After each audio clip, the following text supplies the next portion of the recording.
Start किया था chapter electromagnetic induction.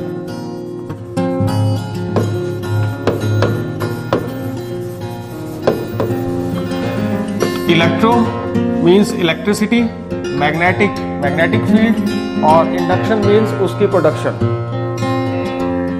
तो पिछले जितने चैप्टर्स थे उसमें हमने किया था कि हम बोलते थे कि इलेक्ट्रिक करंट फ्लो कर रहा है तो मैग्नेटिक फील्ड प्रोड्यूस होगी। मैग्नेटिक इफेक्ट ऑफ करंट में हमने स्टडी किया था कि अगर इलेक्ट्रिक करंट है तो वहां पे उसके जो कंडक्टर होगा उसके अराउंड मैग्नेटिक फील्ड सेटअप हो जाएगी। ये हमारे पिछले जो यूनिट था जिसको मैंने यूट्यूब पे कंप्लीट यूनिट मैंने डाल दी है, magnets and magnetism, earth's magnetism, और इसमें मैग्नेटिक इफेक्ट ऑफ करंट, ये सारा का सारा आपको यूट्यूब पे मिल जाएगा, वहां से आप देख लेना। अगर हमें टाइम मिलेगा तो मैं इस चैप्टर को आपको रिवाइज भी करवा दूंगा। अब नेक्स्ट जो हमारा यूनिट है that is electromagnetic induction. Electromagnetic induction में हम करने जा रहे हैं कि अगर मैग्नेटिक फील्ड है तो हम करंट कैसे प्रोड्यूस कर सकते हैं। मैग्नेटिक फील्ड अगर है तो हम करंट कैसे प्रोड्यूस कर सकते हैं। पिछले यूनिट में यह किया था कि करंट है तो मैग्नेटिक फील्ड कैसे प्रोड्यूस होती है। मैग्नेटिक इफेक्ट ऑफ करंट में अगर हमारे पास करंट है तो मैग्नेटिक फील्ड कैसे प्रोड्यूस होती है। इस यूनिट में हम करने जा रहे हैं कि अगर हमारे पास करंट है, मैग्नेटिक फील्ड है तो हम करंट कैसे प्रोड्यूस कर सकते हैं। इलेक्ट्रिसिटी प्रोड्यूस करनी है मैग्नेटिक फील्ड की हेल्प से, उसको बोलते हैं इलेक्ट्रोमैग्नेटिक इंडक्शन। तो इसमें हमारी सबसे पहली जो डेफिनेशन है that is electromagnetism.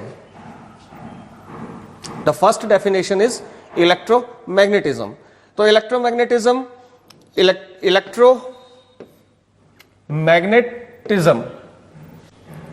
Magnetic field की हेल्प से इलेक्ट्रिसिटी प्रोड्यूस करनी है। तो इलेक्ट्रोमैग्नेटिज्म जो है इट इज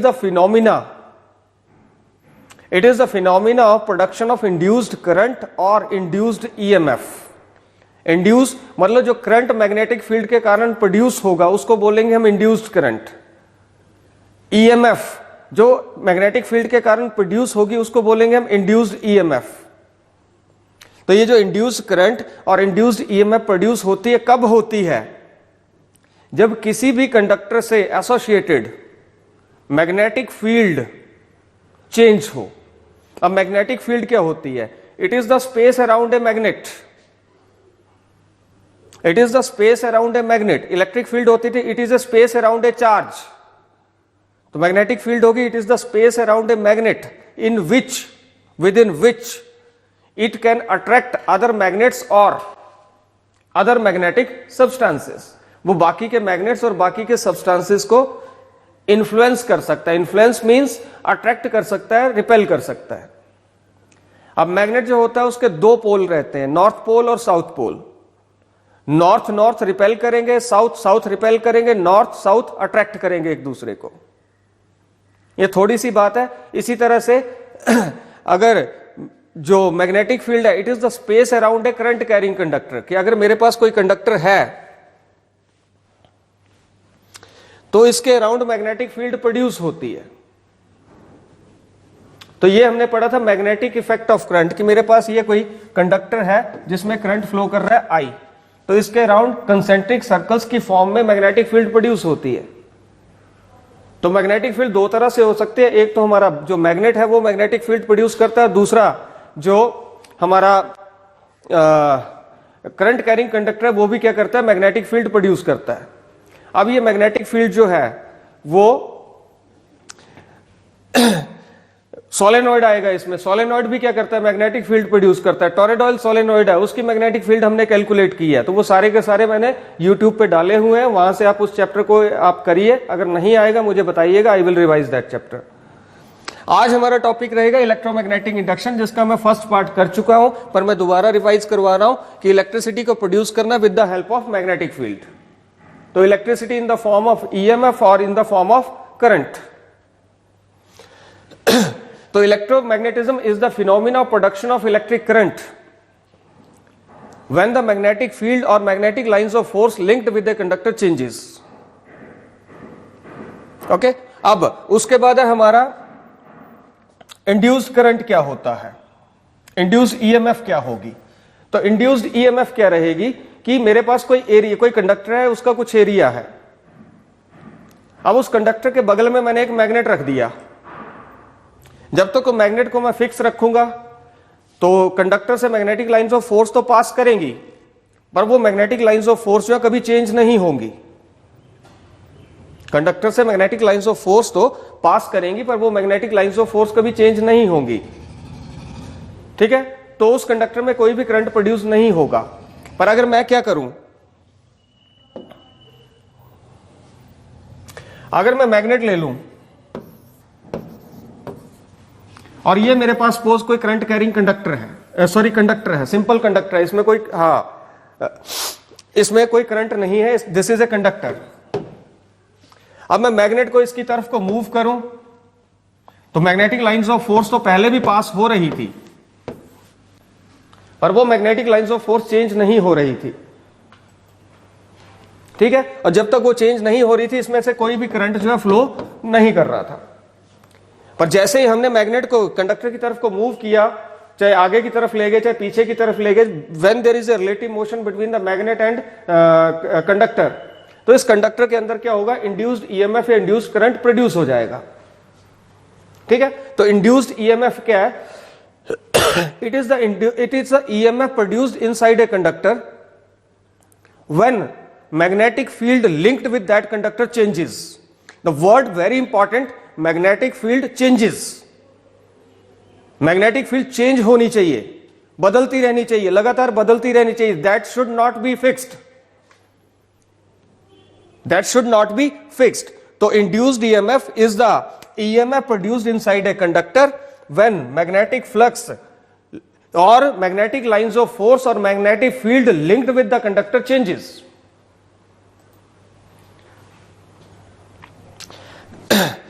ठीक है, और इसी तरह से इंड्यूस्ड करंट, अब हमें पता है E is equal to IR, E is equal to IR which is Ohm's law.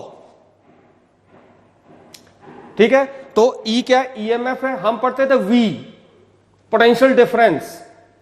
ठीक है, E भी पोटेंशियल डिफरेंस है, पर पोटेंशियल डिफरेंस की maximum value. E is also potential difference or it is the maximum value of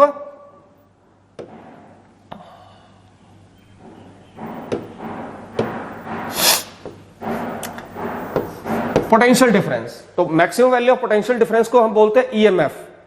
ठीक है, तो EMF अगर कहीं पे करंट प्रोड्यूस हो, EMF प्रोड्यूस होगी तो वहां करंट भी प्रोड्यूस होगा, because both are related to each other. फर्क दोनों के बीच में किसका है, रेजिस्टेंस का है.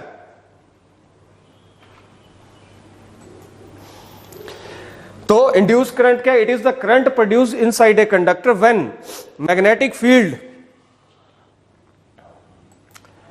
Linked with that conductor changes. इसको बोलेंगे इंड्यूस्ड करंट. और सभी स्टूडेंट ना टाइमली ज्वाइन कर लिया करें, बीच में आ रहे हैं अभी कहीं ना तो प्रॉब्लम होती है. अब इलेक्ट्रोमैग्नेटिक इंडक्शन क्या रहेगा. Electromagnetic induction is the phenomena of production of induced EMF और induced current with in a conductor when magnetic field linked with that conductor changes. इसमें बहुत इंपॉर्टेंट बात है कि magnetic field must be changing, वो change होती रहनी चाहिए, it must be changing. Fine, तो करते हैं इस चैप्टर को स्टार्ट. इलेक्ट्रोमैग्नेटिक इंडक्शन सिंपल है, थोड़ा ध्यान से आप, मैं दोबारा ही ऑलमोस्ट दोबारा ही समझ लो, हो गया. आगे एक नया वर्ड आप सुनोगे, मैग्नेटिक फ्लक्स.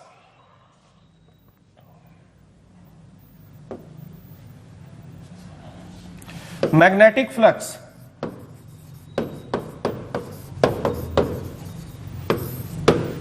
तो मैग्नेटिक फ्लक्स क्या होगा कि सपोज मेरे पास कोई कंडक्टर है,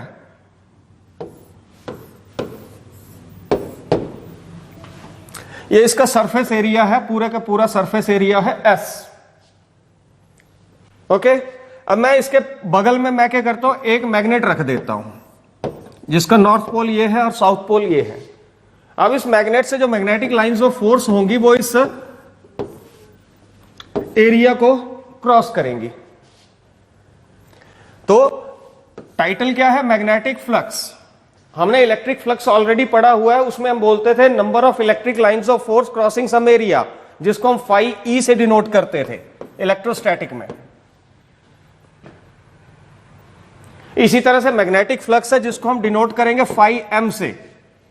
वहां पे हम बोलते थे electric lines of force crossing some area, यहां पे हम बोलेंगे magnetic lines of force crossing some area, and that is known as magnetic flux.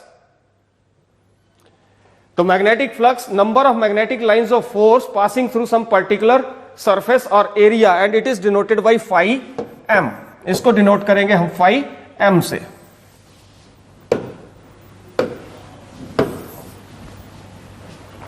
This is known as magnetic flux. अब मैग्नेटिक फ्लक्स के लिए हमने एक्सप्रेशन फाइंड आउट किया था, ओके तो इसका मैंने वीडियो डाल दिया हुआ है, वहां से आप देख लेंगे कैसे मैंने फाइंड आउट किया था। मैं थोड़ा सा रिवाइज करवा देता हूं आपको। तो नॉर्मली हम क्या करते हैं, ये मैंने एक सरफेस एरिया ले लिया एस, ओके मैग्नेटिक फील्ड जो है उसकी डायरेक्शन मैंने बना दी ये वाली, ये जो लाइंस है parallel equidistance line, these are showing the uniform magnetic field, और इसकी डायरेक्शन इस तरफ को है। अब ये तीन मैग्नेटिक लाइंस ऑफ फोर्स जो है वो इस एरिया को क्रॉस कर रही हैं, होंगी बहुत सारी पर मैं तीन को मेंशन कर रहा हूं। तीन मैग्नेटिक लाइंस ऑफ फोर्स इस एरिया को क्रॉस कर रही हैं। इस एरिया का मैंने छोटा सा एरिया ले लिया ds, और नॉर्मली हमने इलेक्ट्रोस्टैटिक्स में पढ़ा था कि area is a scalar quantity. To solve the mathematical issues, mathematical problem, we treat area as a vector. तो एरिया जो है, मैं ds एरिया की बात कर रहा हूं, तो एरिया को मैंने, ये ds छोटा सा एरिया है, मैं इसकी बात कर रहा हूं, तो इस एरिया को मैं रिप्रेजेंट करूंगा ds वेक्टर से। अगर आप स्क्रीन को देखें तो ये पेन जो है ये बताएगा इस स्क्रीन की डायरेक्शन। अगर स्क्रीन एक एरिया है तो ये जो पेन की डायरेक्शन है, यानी screen, the pen will be perpendicular to the area, तो ये जो पेन की डायरेक्शन है it will give the direction of the area vector. तो यहां पे जो एरिया वेक्टर है उसको रिप्रेजेंट कर रहा हूं मैं ds वेक्टर से, और इसको मैं लिख सकता हूं ds वेक्टर का मैग्नीट्यूड और साथ में यूनिट वेक्टर। तो एरिया वेक्टर की डायरेक्शन को n कैप बताएगा, ठीक है। और हॉरिजॉन्टल कंपोनेंट जो होता है एरिया वेक्टर का वो होगा ds cos theta, vertical component होगा ds sin theta.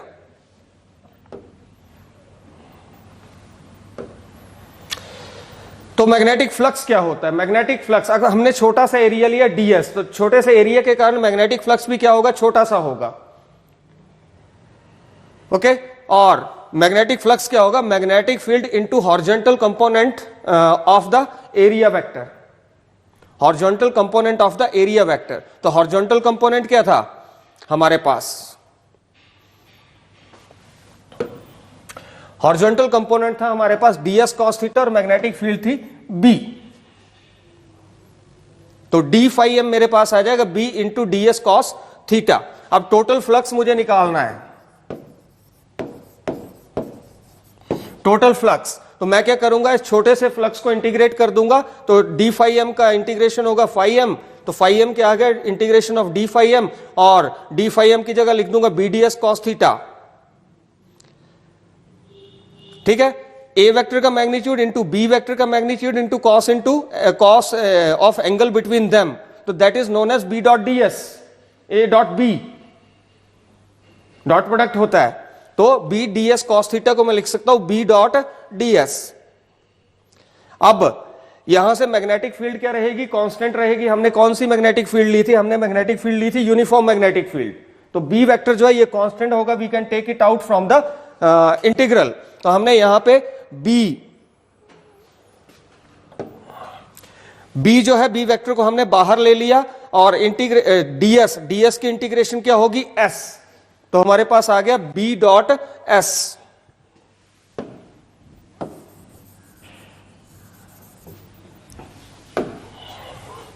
b dot s। तो मैग्नेटिक फ्लक्स क्या होगा? इसका फॉर्मूला आप याद रखिए, phi m is equal to b dot s। अब स्पेशल केसेस की हम बात करें कि फ्लक्स मैक्सिमम कब होगा, फ्लक्स जीरो कब होगा, फ्लक्स मिनिमम कब होगा, तो स्पेशल केसेस देखते हैं। तो स्पेशल केसेस के अंदर आप देखेंगे, these are the special cases. तो हमारे पास मैग्नेटिक फ्लक्स क्या आया? B S cos theta. Okay. पर ध्यान से देखने वाली बात यह है कि ये एरिया है, इसका एरिया वेक्टर ये है परपेंडिकुलर, और अगर मैग्नेटिक फील्ड की डायरेक्शन भी यही है,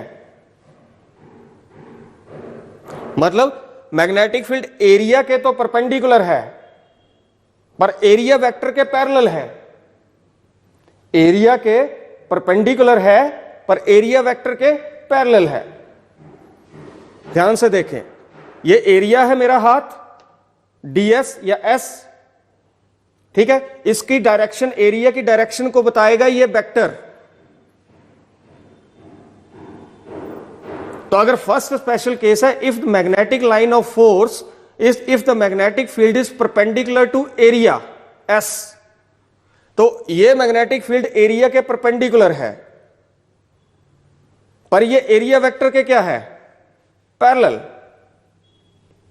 इट मींस व्हेन हम बोलेंगे, हम अगर थ्योरेटिकली लिखेंगे तो हम बोलेंगे when the magnetic field is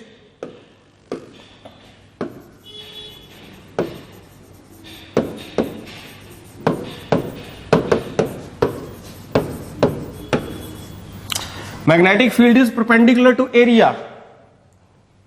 तो नॉर्मली क्या होता है, परपेंडिकुलर बोलते हैं तो हम बोलते हैं theta is equal to 90 degree, पर वो एरिया के परपेंडिकुलर है पर एरिया वेक्टर के पैरेलल है, इसलिए थीटा क्या आएगा हमारे पास, थीटा आएगा हमारे पास 0।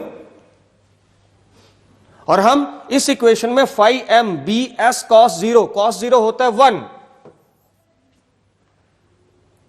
कॉस 0 होता है 1, तो मेरे पास मैक्सिमम फ्लक्स जो आएगा phi M that is equal to B into S, और इसको हम बोलते हैं मैक्सिमम फ्लक्स।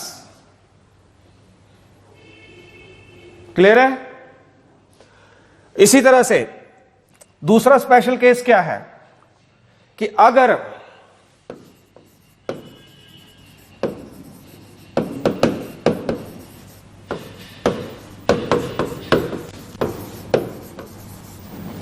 अब ये एरिया है, इसका एरिया वेक्टर ये है, अब बोल रहा magnetic field is parallel to area. Magnetic field मेरी ये उंगलियां बता रही हैं, magnetic field is parallel to area, but now this magnetic field is perpendicular to area vector, है ना, कि magnetic field is perpendicular to area vector. तो थीटा क्या आ जाएगा हमारे पास, 90 डिग्री। इस केस में थीटा क्या आएगा, 90 डिग्री। और जब थीटा 90 होगा, b into S cos 90, cos 90 क्या होता है, 0।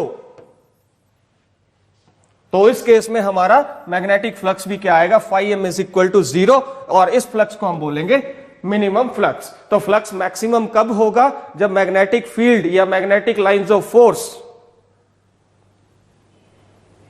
आर परपेंडिकुलर टू एरिया, तो फ्लक्स होगा मैक्सिमम। और फ्लक्स मिनिमम कब होगा, जब magnetic lines of force are parallel to area.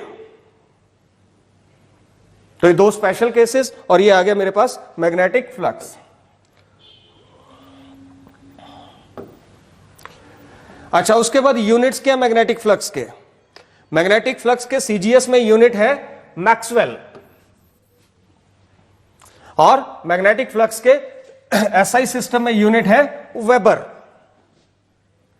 हम 1 वेबर को भी डिफाइन करेंगे, तो magnetic flux linked with an area of 1 metre square is said to be 1 weber if magnetic field of 1 tesla is associated with it.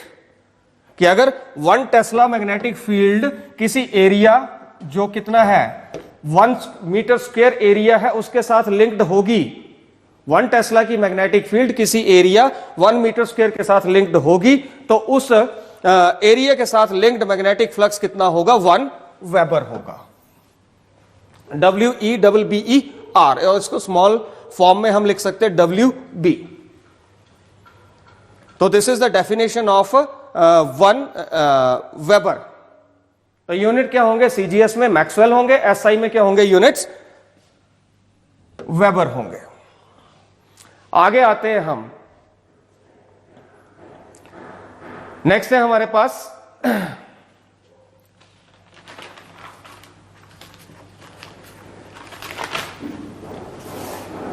Faraday's laws. Faraday laws, तो Faraday scientist था, already आपने नाम सुना होगा इनका। तो इन्होंने दो लॉ दिए थे इलेक्ट्रोमैग्नेटिक इंडक्शन के। तो इनका जो फर्स्ट लॉ ये कहता था कि जब भी मैग्नेटिक फ्लक्स लिंक्ड किसी एरिया के साथ, लिंक्ड किसी सर्किट के साथ, लिंक्ड किसी कंडक्टर के साथ चेंज होगा, तो उस कंडक्टर के अंदर, उस सर्किट के अंदर, उस एरिया के अंदर इंड्यूस्ड ईएमएफ प्रोड्यूस होगी। और ये ईएमएफ उस सर्किट के अंदर, उस कंडक्टर के अंदर, उस एरिया के अंदर तब तक रहेगी जब तक उसके साथ लिंक्ड मैग्नेटिक फ्लक्स चेंज होता रहेगा। Magnetic flux means number of magnetic lines of force crossing some area. Number of magnetic flux is number of magnetic lines of force crossing some area. मेरी उंगलियां बता रही हैं मैग्नेटिक लाइंस ऑफ फोर्स, और ये मेरा हाथ बता रहा है एरिया। ये उंगलियां बता रही हैं मैग्नेटिक लाइन, तो कितनी इससे पास हो सकती हैं, इस एरिया से, उसको बोलेंगे मैग्नेटिक फ्लक्स। तो फैराडे ने यह कहा कि कोई भी कंडक्टर है, कोई भी सर्किट है, उससे लिंक्ड मैग्नेटिक फ्लक्स जो है जब तक चेंज होता रहेगा तब तक वो उस एरिया, उस सर्किट या उस कंडक्टर के अंदर magnetic field induce electric current या इंड्यूस्ड ईएमएफ प्रोड्यूस करेगा। उसके अंदर ईएमएफ इंड्यूस होगी, उसके अंदर ईएमएफ प्रोड्यूस होगी, और ये ईएमएफ तब तक रहेगी जब तक वो लिंक्ड मैग्नेटिक फ्लक्स चेंज होता रहेगा। साउथ मैग्नेट को लिया और उस कॉइल के अंदर इस तरह से मूव किया। ये नॉर्थ साउथ पोल है, मूव किया और गैल्वेनोमीटर को ऑब्जर्व करता गया। तो गैल्वेनोमीटर क्या कर रहा था, डिफ्लेक्शन दे रहा था। मान लो ये मेरे पास गैल्वेनोमीटर है, तो गैल्वेनोमीटर इस तरह से डिफ्लेक्ट कर रहा था। जब साउथ पोल अंदर गया तो डिफ्लेक्शन राइट साइड आई, और जब बाहर आया तो डिफ्लेक्शन लेफ्ट साइड होगी। मतलब कंटिन्यूअसली उसकी नीडल जो है गैल्वेनोमीटर को इस तरह से, गैल्वेनोमीटर में डिफ्लेक्शन आ गई, इसका मतलब इस वायर के अंदर, इस सर्किट के अंदर, इस कंडक्टर के अंदर क्या प्रोड्यूस हुआ, करंट प्रोड्यूस हुआ। क्योंकि गैल्वेनोमीटर किसको बताता है, करंट को बताता है। तो इस एक्सपेरिमेंट से फैराडे ने यह कहा कि whenever there is change in the magnetic flux linked with the coil, then there is a current induced inside the conductor. Current induce हो रहा है, मतलब ईएमएफ भी क्या हो रही है, इंड्यूस हो रही है। दोनों एक ही चीज है। तो उसने कुछ ऑब्जर्वेशन की, और ऑब्जर्वेशन ये की कि when there is a relative motion between the magnet and coil. अब ये नहीं है कि आपने मैग्नेट ही मूव करना, आप कॉइल भी मूव कर सकते हो। मतलब मैग्नेट फिक्स है, कॉइल मूव कर रही है, ठीक है, कॉइल फिक्स है, मैग्नेट मूव कर रहा है, दोनों में से कोई भी। When there is relative motion between the magnet and coil, then there will be the deflection in the galvanometer which indicates that there is the production of current inside the galvanometer. दूसरा, उसने ये कहा कि ये deflection जो होगी galvanometer में temporary होगी, फिक्स नहीं होगी। ये डिफ्लेक्शन तभी तक रहेगी गैल्वेनोमीटर में जब तक जो करंट, मोशन है, मैग्नेट जो रहेगा, ये कॉइल जो रहेगी वो मोशन में रहेगी। When there is a relative motion between magnet and coil, one is magnet, second is coil, दोनों के बीच में रिलेटिव मोशन, या एक फिक्स है दूसरा मूव कर रहा है, या ये फिक्स है दूसरा मूव कर रहा है। व्हेन देयर इज, तो ये जो डिफ्लेक्शन होगी गैल्वेनोमीटर में, या प्रोडक्शन ऑफ करंट होगा इसके अंदर, क्या बोलते हैं, कॉइल के अंदर, कंडक्टर के अंदर, सरफेस एरिया के अंदर, वो तब तक होगा जब तक दोनों के बीच में मोशन, रिलेटिव मोशन होगा, जब तक मैग्नेटिक फ्लक्स चेंज होगा, जब तक magnetic lines of force change होंगी। या जब आप ऐसे बोल सकते हैं, जब तक मैग्नेटिक फील्ड उससे एसोसिएटेड चेंज होती रहेगी। चेंज क्या होगी, मैग्नेटिक फ्लक्स हो, मैग्नेटिक फील्ड हो, मैग्नेटिक लाइंस ऑफ फोर्स हो, बात एक ही है, बात एक ही है, कोई डिफरेंस नहीं है उसमें। आगे चलते हैं। फैराडे ने एक और लॉ दिया इसमें इसने फर्स्ट ऑब्जर्वेशन भी की। फर्स्ट ऑब्जर्वेशन में इसने क्या कहा, एक और ऑब्जर्वेशन इसने की कि डिफ्लेक्शन जो है चेंज होती रहेगी। ये जो डिफ्लेक्शन है ये चेंज होती रहेगी गैल्वेनोमीटर में, कि जब अगर साउथ पोल अंदर जा रहा है तो डिफ्लेक्शन अगर राइट साइड में है, तो साउथ पोल जब बाहर आएगा तो डिफ्लेक्शन लेफ्ट साइड में होगी। अगर नॉर्थ पोल अंदर जा रहा है तो डिफ्लेक्शन राइट साइड में होगी, और जब वो बाहर आ रहा है तो डिफ्लेक्शन लेफ्ट साइड में होगी। ये भी उसकी एक ऑब्जर्वेशन थी। पेज नंबर 258 पे आपको ऑब्जर्वेशन मिल जाएगी ये। अच्छा, फोर्थ क्या था इसमें?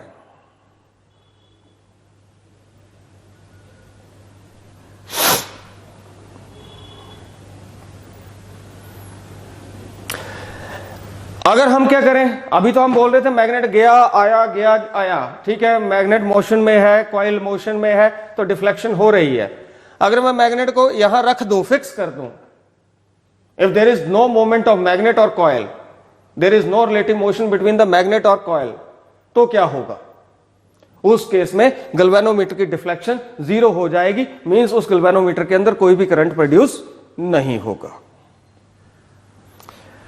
अब फैराडे का सेकंड लॉ है, फैराडे सेकंड लॉ।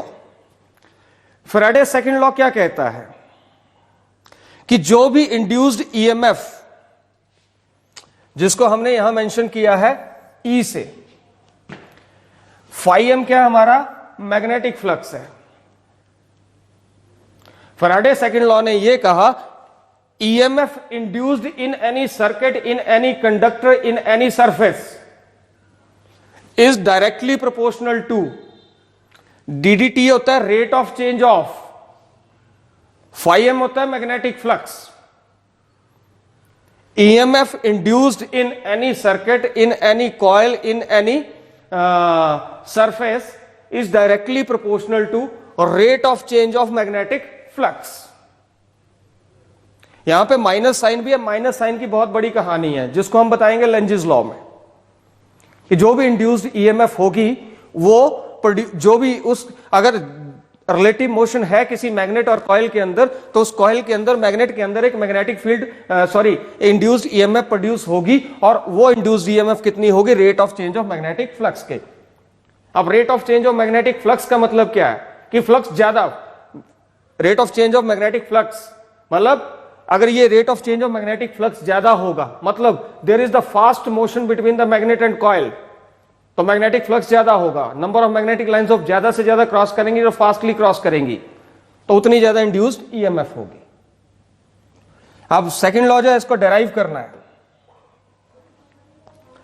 मान लिया जब टाइम हमारा t0 है, जब हमारा टाइम t0 है, तो हम मान लेते हैं फ्लक्स कितना है मेरे पास? φ1। जब टाइम t0 है तो फ्लक्स कितना है हमारे पास? φ1, ठीक है। उससे 10 मिनट के बाद हम बोलेंगे टाइम है t, 10 मिनट के बाद हम बोलेंगे टाइम है t,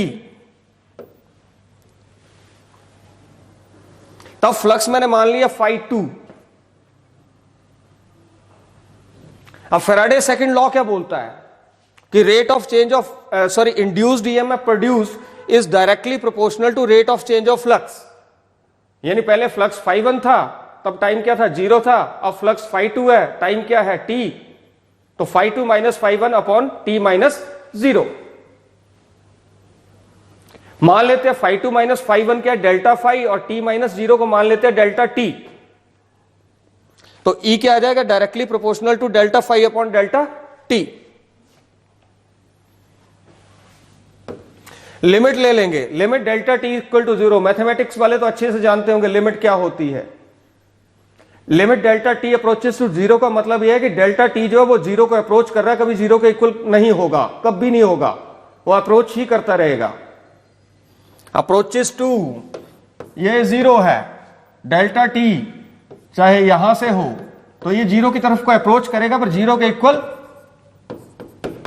नेवर इक्वल टू 0। तो limit delta T approaches to 0, तो मैं लिमिट अप्लाई कर दूंगा, तो E is directly proportional limit delta T upon delta T approaches to 0 delta phi upon delta T. तो इसका मैंने ये चीज होती है D phi by D T. तो ये पूरे का पूरा क्या आ गया मेरे पास? ये चीज क्या आ गई? D phi by D T. अब प्रोपोर्शनलिटी साइन हटाएंगे तो हम एक कांस्टेंट इंट्रोड्यूस करेंगे। एक्सपेरिमेंट्स में ये पता चला कि कांस्टेंट जो होता है वो -1 होता है, इसलिए जब हम यहां पे सब्स्टिट्यूट करेंगे तो यहां से क्या आया? E is equal to K D phi by D T, पर ये कांस्टेंट क्या होगा एक्सपेरिमेंट से? -1।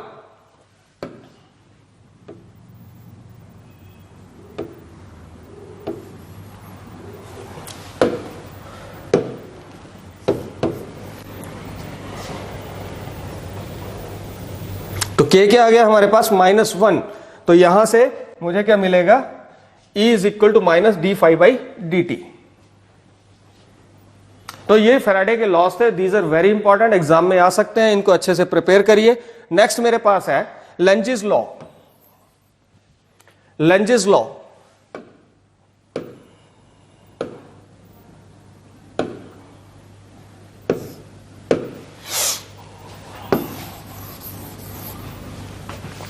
अब लेंजिस लॉ क्या कहता है? लेंजिस लॉ ये कहता है, हमें बताएगा किसके बारे में, कि जो भी इंड्यूस्ड ईएमएफ किसी कंडक्टर में, अभी जो बात की, whenever there is a change in magnetic flux linked with the coil, linked with the conductor, linked with the surface, then there is the production of induced EMF inside the conductor, circuit और surface. पर ये जो EMF produce हो रही है, तो Lenz's ने ये कहा कि ये जो ईएमएफ प्रोड्यूस हो रही है, ये जो करंट प्रोड्यूस हो रहा है उस कंडक्टर के अंदर, सर्किट के अंदर, सरफेस के अंदर, वो करंट, वो ईएमएफ, वो अपने कॉज ऑफ प्रोडक्शन जो उसको अपोज करेगी। कॉज ऑफ प्रोडक्शन क्या था?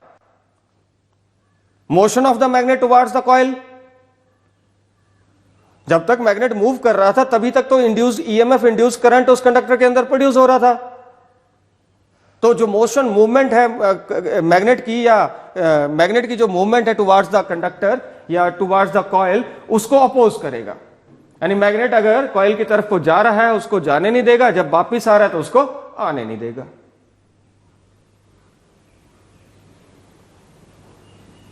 ठीक है, घर में मेहमान घुस रहा है, पहले आप उसको घुसने नहीं दे रहे हो, जब वो जाने लग रहा है तो बोल रहा है अब जाओ भी मत।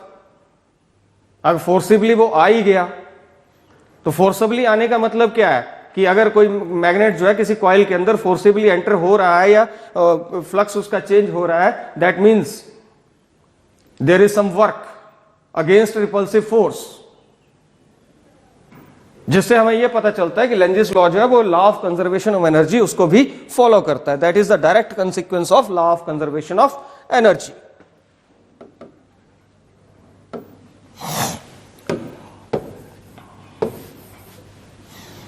तो अब करेंगे हम लेंजिस लॉ।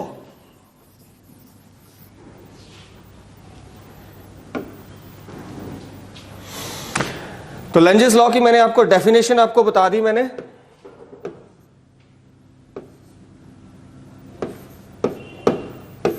अब उसके बाद है वेरिफिकेशन ऑफ लेंजिस लॉ, कि लेंजिस लॉ को वेरीफाई कैसे करेंगे।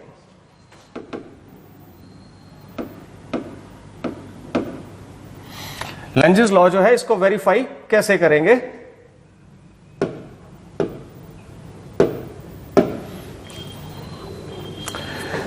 तो इसके लिए हम क्या करेंगे, सर्किट मैंने बनाया हुआ है, सर्किट को मैं दोबारा बना रहा हूं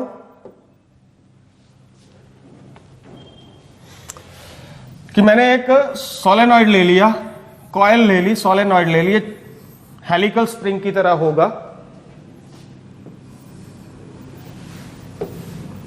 बहुत इजी है। एक गैल्वेनोमीटर लगा दिया, यहां पर 3 टर्मिनल बना दूंगा, टर्मिनल 1, टर्मिनल 3, और यहां पे मैं एक बैटरी कनेक्ट कर दूंगा।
इस तरह से ये 2 वे की है, 1 2 3 इसके टर्मिनल्स हैं, और मैंने एक बैटरी कनेक्ट कर दी, और ये मेरे पास आ गया सर्किट।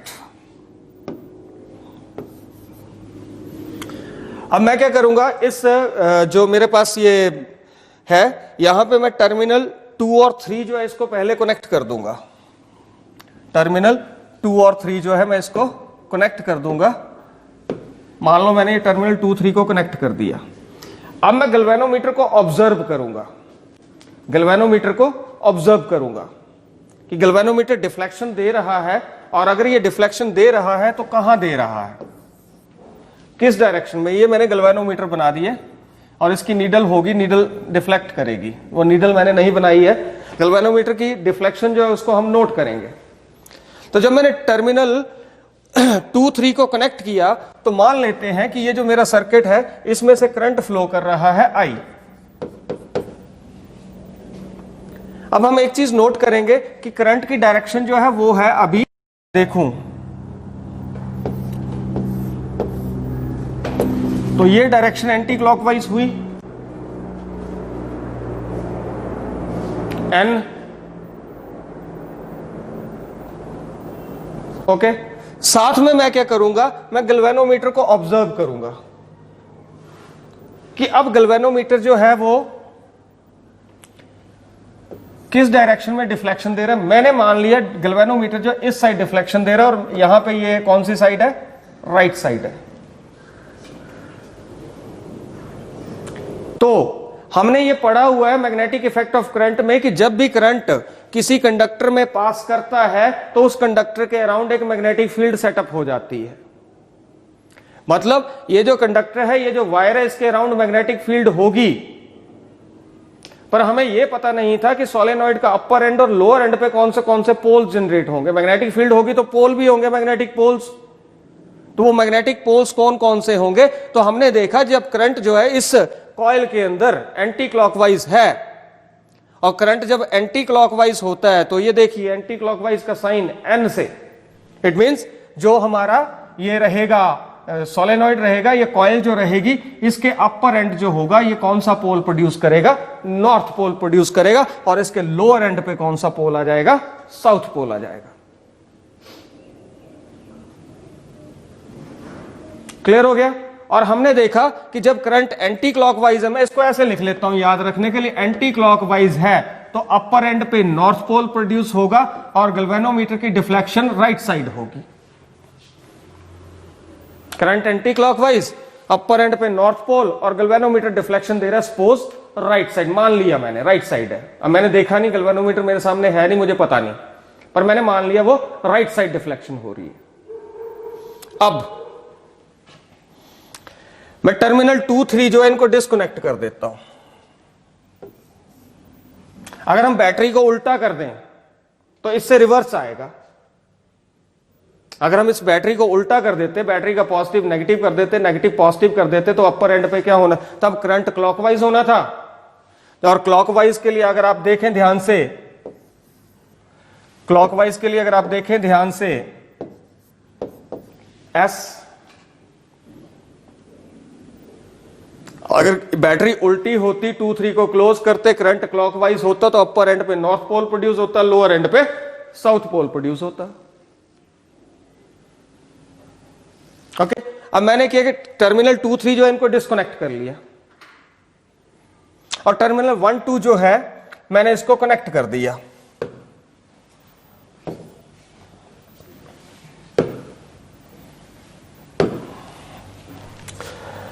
अब क्या करूंगा मैं,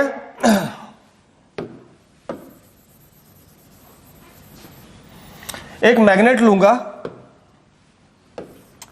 और मैग्नेट के नॉर्थ पोल को मैं कॉइल की तरफ को मूव करने की कोशिश करूंगा। लेंजिस ने यह कहा कि ऊपर जो पोल प्रोड्यूस हो रहा है वो अपने कॉज ऑफ प्रोडक्शन को अपोज करेगा।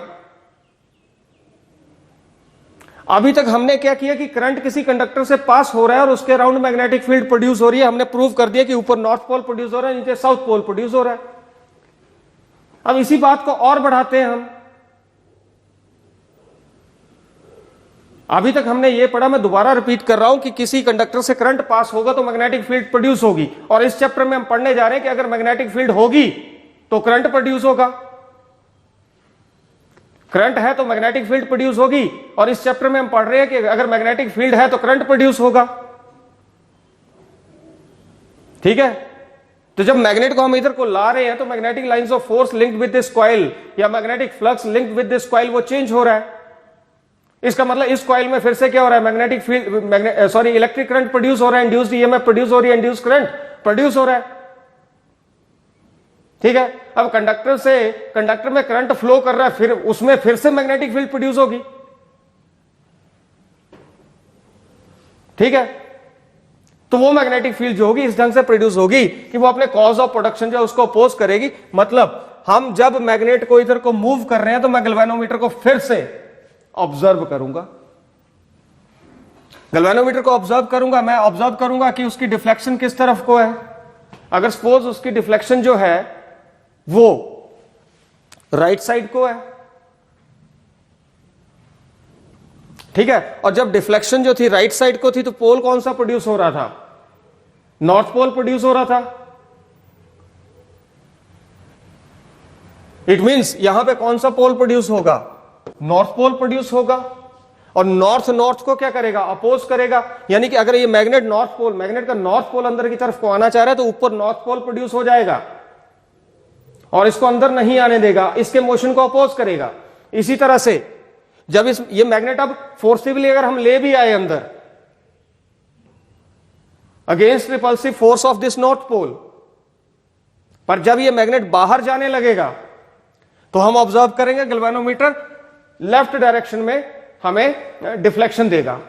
जब ये बाहर जाए, हमने अभी पढ़ा फैराडे जो फोर्थ पॉइंट हमने एक्सप्लेनेशन में पढ़ा, फोर्थ पॉइंट क्या कह रहा था कि अगर मैग्नेट अंदर जा रहा है तो डिफ्लेक्शन अगर राइट साइड को है, अगर मैग्नेट बाहर जाएगा तो डिफ्लेक्शन लेफ्ट साइड को होगी। ठीक है, तो अगर डिफ्लेक्शन अब कौन सी साइड को है, लेफ्ट साइड को है, और मैग्नेट कहां जा रहा है, बाहर को जा रहा है, तो अब क्या होगा, यहां पे नॉर्थ की जगह यहां पे कौन सा पोल प्रोड्यूस हो जाएगा, यहां पे साउथ पोल प्रोड्यूस हो जाएगा जो इसको बाहर नहीं जाने देगा। मतलब कॉज ऑफ प्रोडक्शन मैग्नेट का मोशन टुवार्ड्स इनसाइड और मैग्नेट का मोशन टुवार्ड्स आउटसाइड, इन दोनों को क्या करेगा, ये अपोज करेगा, which means it is opposing the cause of its production. अपने कॉज ऑफ प्रोडक्शन जो उसको क्या करेगा, ये अपोज करेगा। तो ये तो आ गया मेरे पास Lenz's law. This is again very important, और लिख लीजिए 2021। 22 में नहीं आएगा, 22 जिन्होंने करनी है वो अभी क्लास अटेंड नहीं कर रहे हैं, तो इस साल ये आने वाला है और इसके मार्क्स रहेंगे 3। नेक्स्ट है व्हाट आर एडी करंट्स। बहुत मजेदार नाम है eddy. What are eddy currents. तो eddy currents are the currents, ये भी प्रोड्यूस होंगे due to change in magnetic flux linked with the conductor, और इन करंट्स को हम फोकाल्ट करंट्स भी बोलते हैं, क्योंकि जिस साइंटिस्ट ने इनको इन्वेंट किया था उसका नाम था फोकाल्ट। उसने 1895 में इन करंट्स को इन्वेंट किया था। और ये करंट जो है, एडी करंट्स जो है, these are very useful and these are very you can say useful भी बहुत है और नुकसानदायक भी बहुत है। तो एडी करंट्स जो है सर्कुलर करंट्स रहते हैं, eddy currents are circular currents, और इन करंट्स को हम क्या बोलते हैं, फोकाल्ट करंट भी बोलते हैं। These currents are produced inside the body of conductor when the magnetic flux linked with that conductor changes. और मैग्नेटिक करंट्स जो है, इनका एडी करंट्स जो है, इनका मैग्नीट्यूड जो है, इनके मैग्नीट्यूड को हम बता सकते हैं I is equal to induced EMF upon resistance. तो जो ईएमएफ उसमें इंड्यूस होगी upon resistance of that conductor, तो this is the magnitude of this. अगर इंड्यूस्ड, अच्छा, अब इंड्यूस्ड ईएमएफ क्या होती है, हमने कहां से पढ़ी, फैराडे सेकंड लॉ से, minus D phi by D T, E is equal to minus D phi by D T. वहां से हमने ये उठाया, तो ई की जगह मैंने क्या लिख दिया यहां पे, minus D phi by D t upon r is equal to minus 1 by r d phi by D t आ गया मेरे पास। तो ये रहेगा मेरे पास एडी करंट्स, जिसका एडी करंट्स का मैग्नीट्यूड, ये रहेगा मेरे पास एडी करंट्स का मैग्नीट्यूड।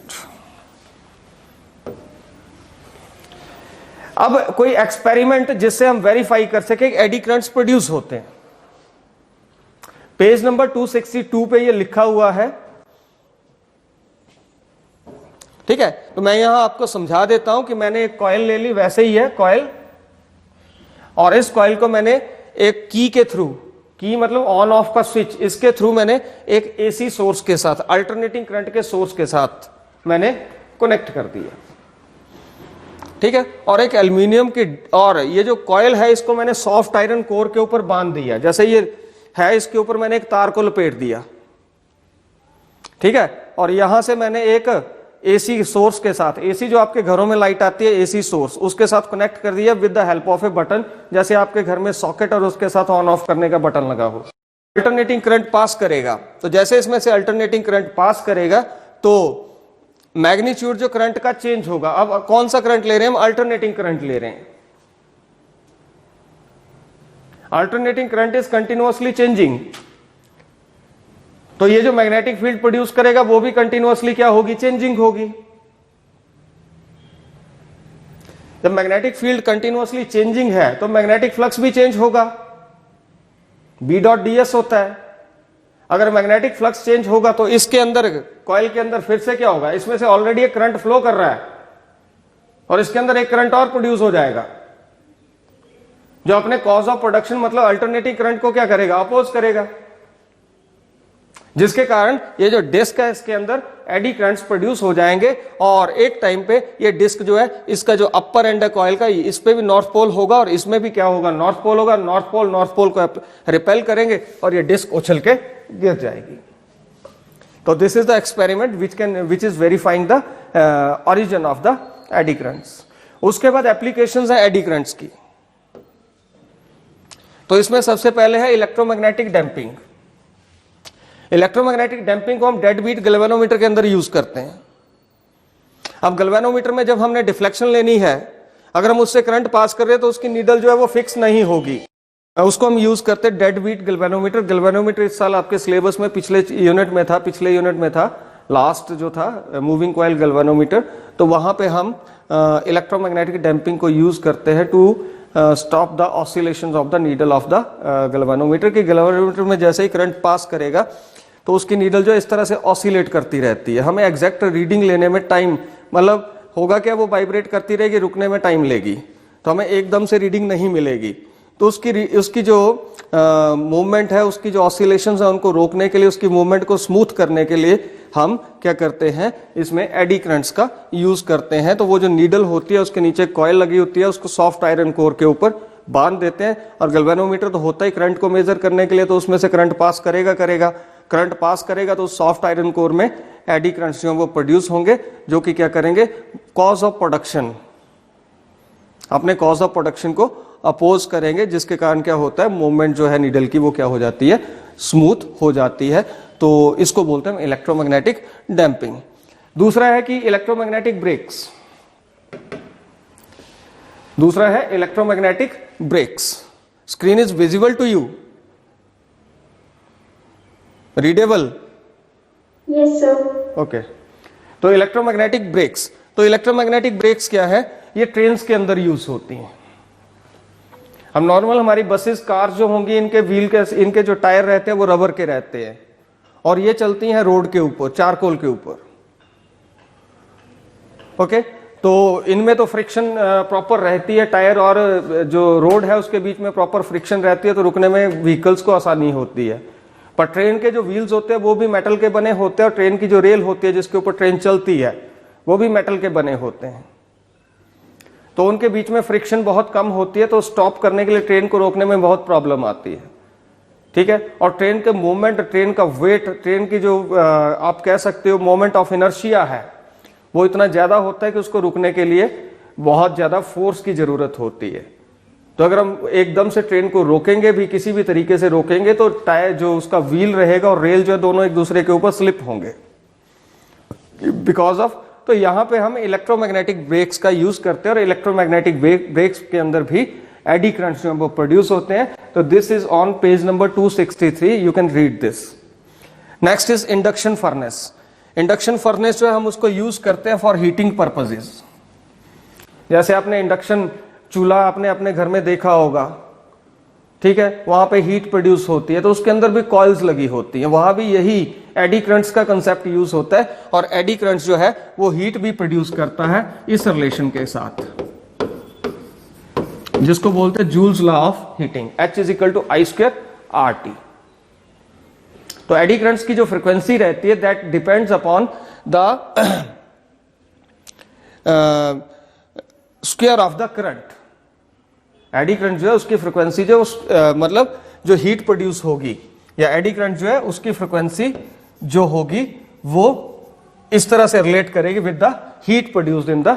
तो ये इंडक्शन फर्नेस जो है हीटिंग पर्पसेस के लिए बड़ी बड़ी इंडस्ट्रीज के अंदर, सिंपल एग्जांपल आपके घर के अंदर इंडक्शन चूल्हा जो रहता है वो होगा, और बड़ी बड़ी जहां पे हमें मेटल्स को मेल्ट करना है वहां पे आप अगर कोयला नहीं है या और सोर्सेज ऑफ हीट नहीं है तो वहां पे हम इंडक्शन फर्नेसेस जो है इनको यूज करते हैं, और इसमें भी एडी करंट्स जो है वो तो इससे हमें ये भी पता चलता है कि एडी करंट जो है वो हीट भी प्रोड्यूस करते हैं, हीट प्रोड्यूस करते हैं, और विच इज ये इसका प्लस पॉइंट है, इसकी जो हम बोलते हैं हीट वेस्टेज होती है, पर यहाँ पे हीट जो है वो यूटिलाइज होती है इन इंडक्शन फर्नेसेस, ठीक है। उसके बाद जितनी आपकी मोटर्स रहती हैं, घरों में लगी हुई मोटर्स रहती हैं, उनको हम इंडक्शन मोटर बोलते हैं।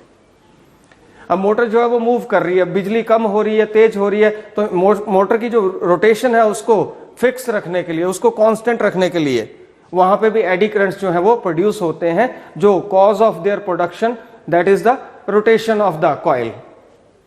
रोटेशन ऑफ कॉइल से क्या होगा, मैग्नेटिक फील्ड कंटिन्यूअसली चेंज होती रहेगी। देखो मोटर के अंदर क्या होता है, करंट पास करता है, तो करंट इलेक्ट्रिसिटी जो आपकी कौन सी रहेगी, करंट इलेक्ट्रिसिटी जो किस में कन्वर्ट हो रही है, मैकेनिकल वर्क में कन्वर्ट हो रही है। साथ साथ ये प्रोसेस भी हो रहा है कि जो कॉइल मूव कर रही है, रोटेट कर रही है, तो मैग्नेटिक फ्लक्स भी चेंज हो रहा है, अगेन करंट प्रोड्यूस हो रहा है। पिछले चैप्टर इस चैप्टर में यही खासियत है कि वहां हम बोल रहे थे करंट से मैग्नेटिक फील्ड प्रोड्यूस होती है, इस यूनिट में हम बोल रहे हैं मैग्नेटिक फील्ड से करंट प्रोड्यूस होता है, यानी करंट से मैग्नेटिक फील्ड भी प्रोड्यूस कर सकते हैं, मैग्नेटिक फील्ड से करंट भी प्रोड्यूस कर सकते हैं।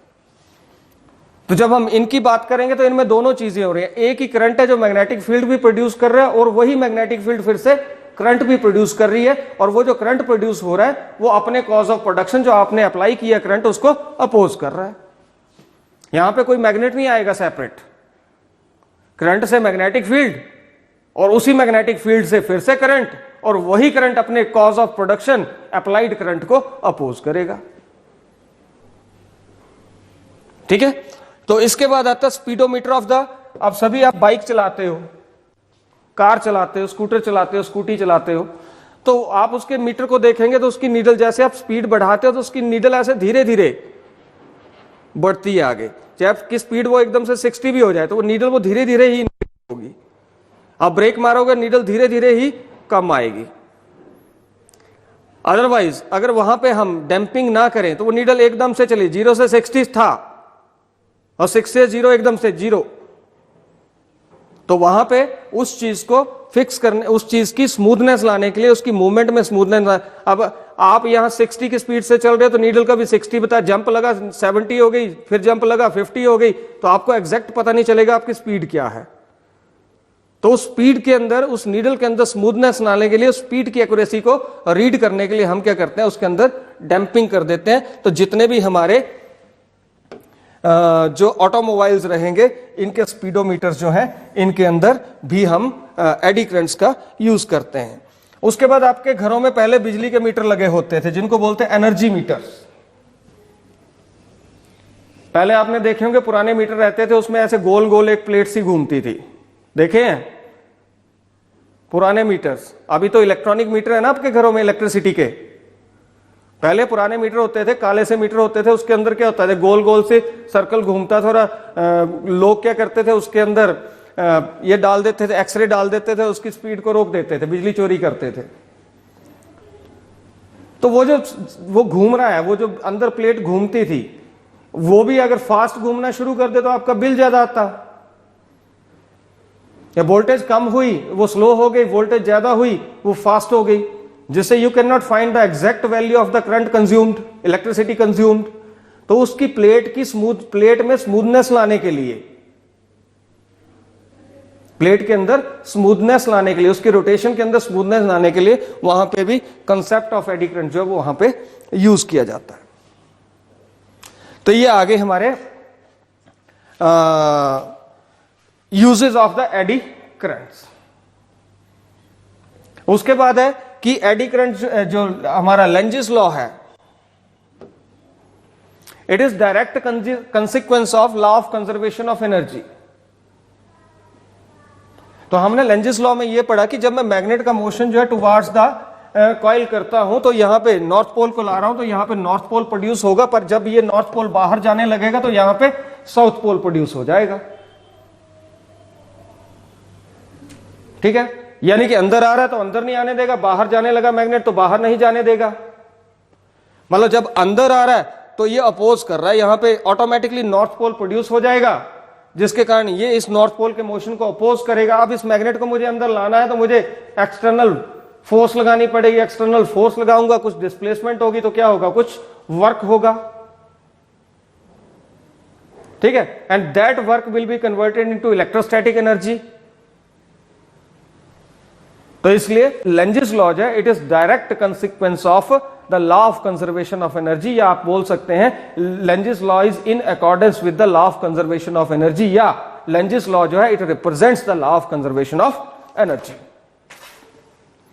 नेक्स्ट इज बहुत इंटरेस्टिंग है, मजेदार है, पढ़ने वाली चीज है, सेल्फ इंडक्शन, और बहुत इंपॉर्टेंट भी है, बहुत इजी है, थोड़ा सा आप समझिएगा। तो अभी तक अगर हम बात करें तो हमने क्या क्या स्टडी किया था। अगर हम पहले बात करें, हमने पढ़ा इंड्यूस्ड ईएमएफ क्या होती है, इंड्यूस्ड करंट क्या होता है। उसके बाद बात हमने की मैग्नेटिक फ्लक्स क्या रहता है, मैग्नेटिक फ्लक्स क्या होता है।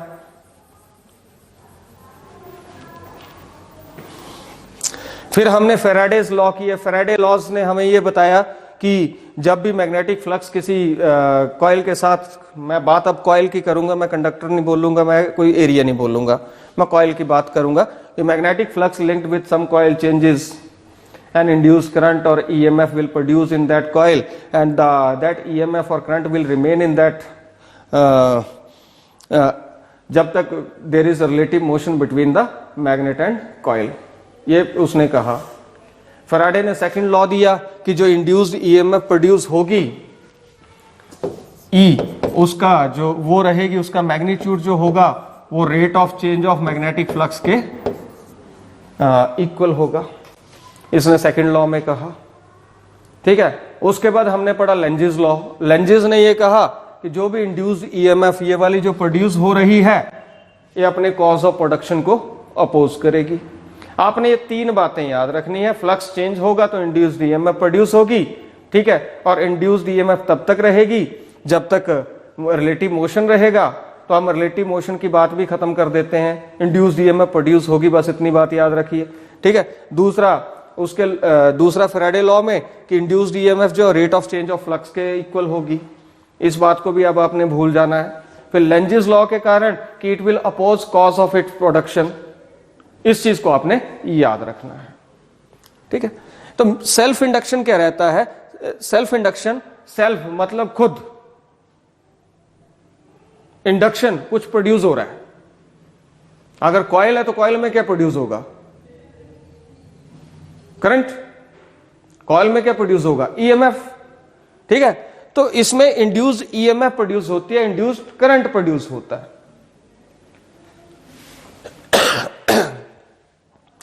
तो इसकी डायग्राम ये है, 266 पेज नंबर पे है ये। तो इसमें एक कॉइल मैंने ले ली। ठीक है, इसको एक मैंने टैपिंग की। टैपिंग की मतलब आपके डोरबेल का बटन। टैपिंग की के जो है, मैंने इससे इसको यहां पे टैपिंग की के लगा दी मैंने।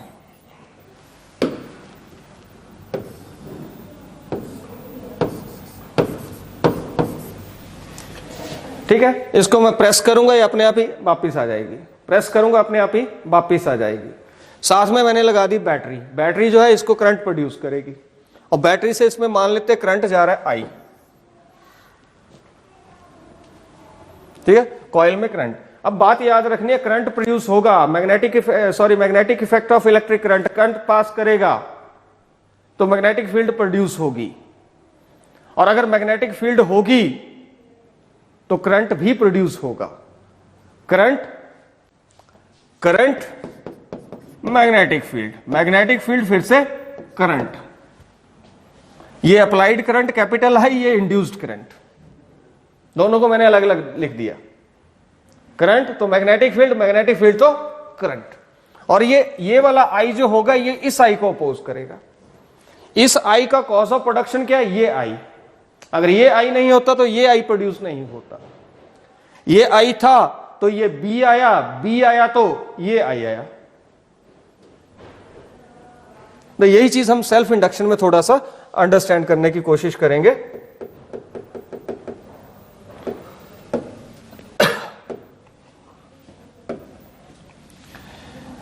अब इसमें हम देखेंगे कि करंट जो है, जब मैं इस की को प्रेस करूंगा,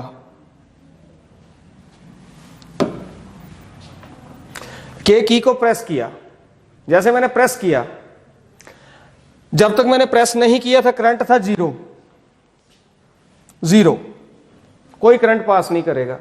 पर जैसे मैंने की को प्रेस किया तो करंट जीरो से किसी मैक्सिमम वैल्यू को इंक्रीज होगा, कोई मैक्सिमम वैल्यू होगी वहां को इंक्रीज होगा। करंट इंक्रीज हो रहा है, करंट चेंज हो रहा है। करंट इंक्रीज होना मतलब करंट का चेंज होना। अगर करंट चेंज हो रहा है तो वो चेंजिंग मैग्नेटिक फील्ड प्रोड्यूस करेगा, और अगर मैग्नेटिक फील्ड चेंजिंग है तो वो इंड्यूस्ड ईएमएफ या इंड्यूस्ड करंट प्रोड्यूस करेगी, और उस इंड्यूस्ड ईएमएफ या उस करंट की डायरेक्शन क्या होगी? एक दूसरे से ऑपोजिट। जो कैपिटल आई है उसकी डायरेक्शन को मैं ये बता रहा हूं।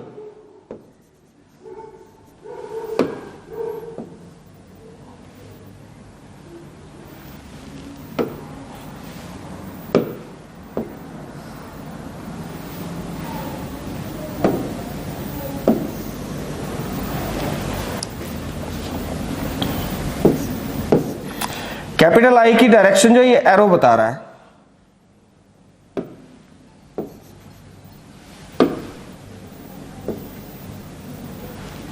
ठीक है। तो जब हमारा करंट जो अप्लाइड करंट है वो जीरो से मैक्सिमम इंक्रीज हो रहा है, ओके, मतलब इसमें चेंजिंग मैग्नेटिक फील्ड प्रोड्यूस होगी। जो मैग्नेटिक फील्ड एक इंड्यूस्ड करंट प्रोड्यूस करेगी, और इस इंड्यूस्ड करंट की डायरेक्शन ऑपोजिट होगी टू द अप्लाइड करंट। मतलब ऑपोजिट का मतलब ये अपने कॉज ऑफ प्रोडक्शन आई को क्या करेगा? अपोज करेगा। और इसी को हम बोलते हैं सेल्फ इंडक्शन। सेल्फ मतलब एक ही कॉइल है, उसी के अंदर करंट भी अप्लाई हो रहा है, उसी के अंदर ईएमएफ भी इंड्यूस हो रही है या करंट भी इंड्यूस हो रहा है। तो self induction it is the phenomena according to which induced EMF is produced in a coil due to the change in current or magnetic flux linked with the coil. The phenomena of production of induced EMF or current in a coil when there is change in magnetic flux or change in electric current in that coil. ठीक है। तो उसके बाद है coefficient of mutual self induction. तो हमें यहां से पता चल गया रेट ऑफ चेंज, जो मैग्नेटिक फ्लक्स है that is proportional to applied current, okay. तो अगर हम प्रोपोर्शनलिटी साइन हटाएंगे, हम एक कांस्टेंट L इंट्रोड्यूस करेंगे, L को बोलते हैं coefficient of self induction. L को बोलेंगे हम कोएफिशिएंट ऑफ सेल्फ इंडक्शन।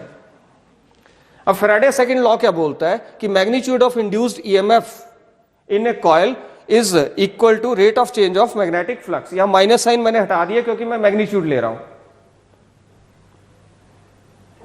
ठीक है। φm की वैल्यू मैं यहां सब्स्टिट्यूट कर दूंगा, तो φm क्या है? Li है, यहां पे पुट कर दिया मैंने, तो is equal to L di upon dt, ठीक है। अगर मान लेते हैं